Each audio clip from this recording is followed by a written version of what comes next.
Hey everybody, this is Sam Kwok here, one of the Kwok Brothers, and welcome back to your next stimulus check news. This is August 14, 2020, Friday. Happy Friday, everybody. Here's your next stimulus check news. Now, I have some important updates for you guys as far as what's happening with the unemployment benefit of what was originally $400 a week. It is now $300 a week, and I'll explain exactly why and how you might qualify for it.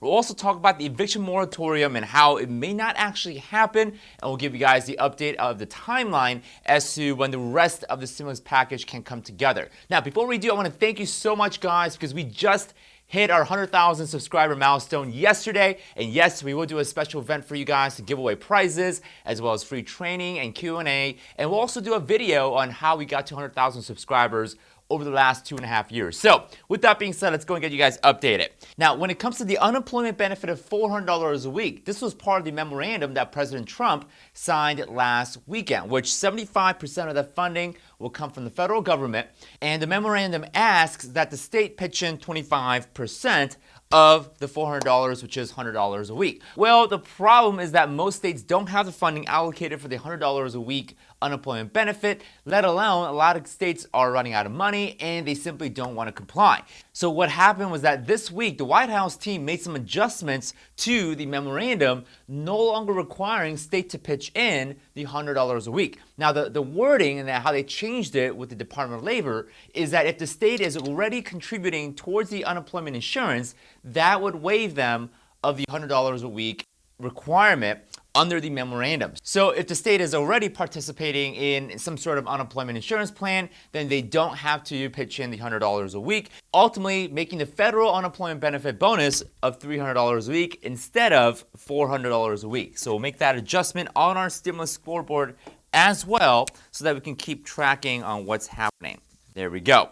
Now, as far as the timeline, as far as when can we see the unemployment benefit of $300 a week, well, technically it's being retroactively applied starting August 1st. So if the payments and infrastructures are ready to go, say next week, pretty much from August 1st throughout the next week, everything is going to be retroactively paid and all the back pay will be received by the qualified eligible recipient. And it is also worthy to mention that a lot of experts claim that that funding for the unemployment benefit of $300 a week will only last 5 to 6 weeks. So if it's retroactively starting August 1st, really we only have a month worth of unemployment benefit insurance coming in from the federal government. What most people are hoping is that this will buy enough time so that when the Congress is back in session in September, we would actually have a permanent measure or a permanent extension to where Congress can pass another legislation and provide additional funding for the unemployment benefit. So we'll definitely have to watch out for that, which means you have to subscribe to our channel if you guys want the latest update.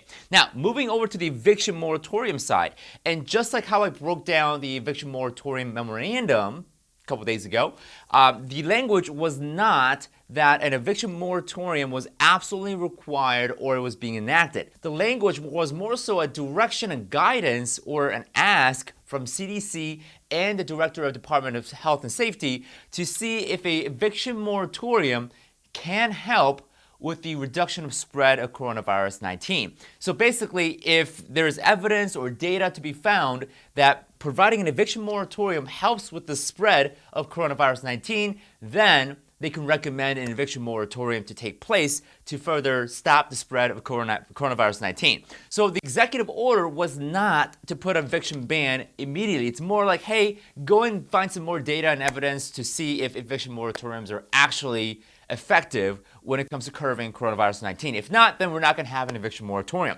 And that's basically the executive order in a nutshell. So it's not an eviction ban. It's more so, hey, go and find more data to support an eviction ban. So that's pretty much what the executive order was.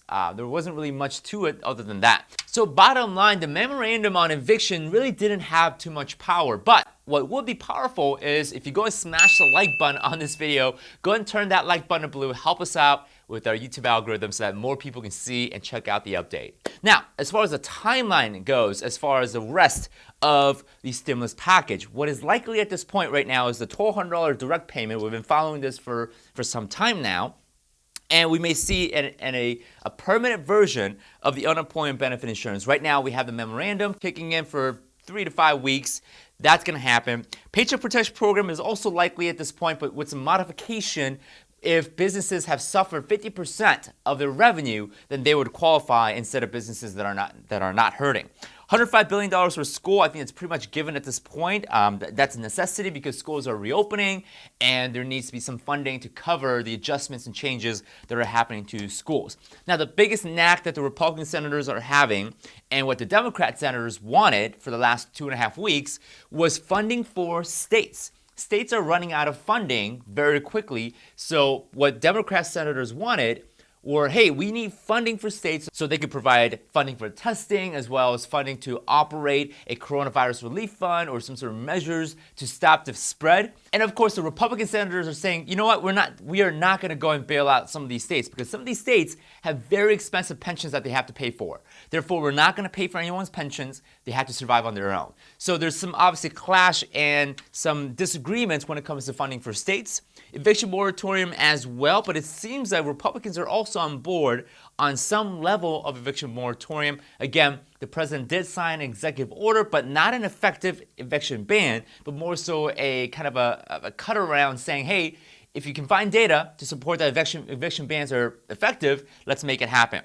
EIDL, which is Economic Injury Disaster Loan. This was provided by the SBA, Small Business Administration. Right now, this bill is unlikely at this point. There is a bill that was introduced, but I don't think it's going to happen. I know a lot of YouTubers with clickbaity titles are saying, oh, EIDL is coming back. Well, I just don't see the evidence for it. Hazard pay has always been on the priority list for the Democrat senators and lawmakers, but it's not really being heavily talked about right now because they probably haven't gotten to that point.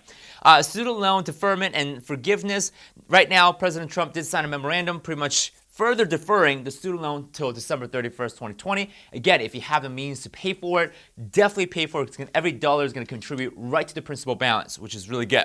Now, liability protection. A lot of colleges and schools want this right now because they don't want to get sued for kids or students getting the coronavirus and ultimately suffering some sort of fatality. So the schools and universities definitely want liability protection, and also hospitals and restaurants, they definitely want some of that liability protection.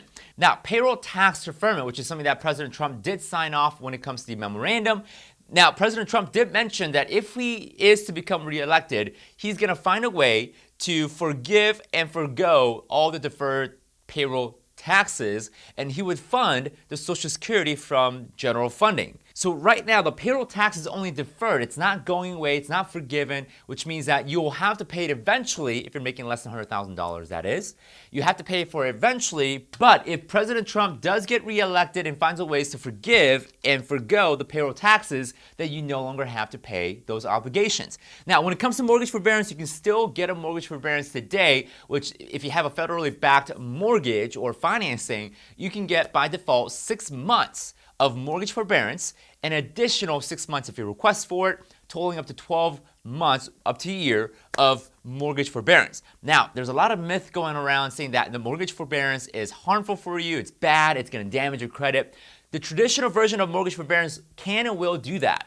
But with the CARES Act being passed last March and some modification by the Federal Housing Finance Agency, getting a mortgage forbearance doesn't do that big of a harm or a damage to your credit and your future ability to get financing. So if you're in a dire situation right now, if you're in the last peg of your stool, right? If you're just standing on one leg right now and it's the only thing you can do, getting a mortgage forbearance may not be a bad thing at all at this point. And this is going to help you and save you for the next 6 or to 12 months. So those are all the stimulus news and update I have for you guys today. If there's any update that comes from today, I will definitely do so and keep you guys updated throughout the weekend. Also, another reminder for you guys to go and subscribe to our channel and hit the bell notification icon to get notified as soon as we release an update. We're providing you guys with the stimulus news update as well as my brother updating you guys on the housing market and real estate market, what's going on. So definitely stay updated. I'll see you guys in the next stimulus update.